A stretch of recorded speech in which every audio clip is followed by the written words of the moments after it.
Alors, une année importante pour vous puisque c'est un tournant. Après 19 ans, la mairie de Grenoble, vous allez passer la main.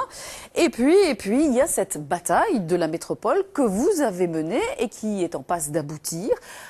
Expliquez-moi pourquoi ça n'a pas été simple de faire rentrer Grenoble dans ce lot de métropole. C'était pas simple, vous l'avez dit vous-même, Grenoble n'était pas une capitale régionale, mais Grenoble avait tous les atouts pour pouvoir justement jouer dans la cour des grands. Et c'est une reconnaissance, c'est une chance pour notre territoire grenoblois, mais aussi une chance pour le pays. Permettez-moi de vous dire, en plus de ce que vous avez indiqué, c'est que dans ces métropoles, nous avons des taux de croissance de l'ordre de 2 à 3%. Chacun sait que malheureusement en France, nous sommes aux alentours de 0,05%.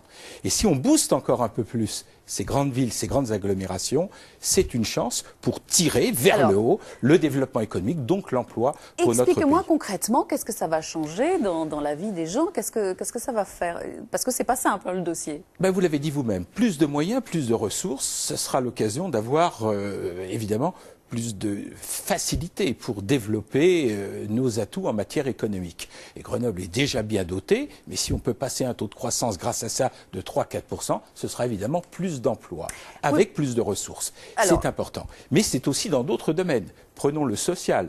Le logement, après discussion avec l'État, nous sera vraisemblablement donné comme compétitivité supplémentaire, y compris avec ce que chacun connaît bien, le DALO, la fameuse loi où on peut intervenir pour pouvoir trouver des logements pour tous. Oui, mais ne soyons pas angéliques, ça ne va pas être simple ce transfert de compétences. Oui, mais ce sont pour nos concitoyens, c'est ce qu'il faut expliquer, des possibilités supplémentaires. Par exemple, sur les transports en commun, nous décroiserons avec le Conseil général pour faire les choses plus simplement. Ce sera la future métropole qui sera en charge de l'ensemble du SMTC aujourd'hui. Évidemment, il y a ceux qui ne sont pas d'accord et qui ont peur de perdre la proximité. Est-ce que les petits vont être mangés par les grands ? Écoutez, quand on est une agglomération de 4 à 500 000 habitants, on n'est pas une mégapole de plusieurs millions d'habitants.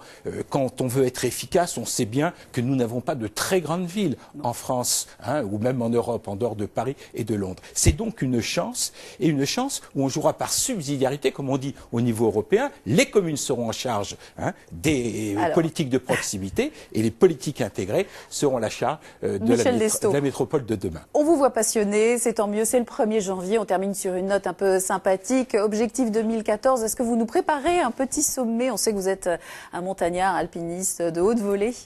Ah, mais écoutez, si j'en ai le temps, parce qu'il faut au moins 5 semaines pour aller en Himalaya, ça veut dire oui, et faire une ascension, j'aimerais bien aller au Shishapangma.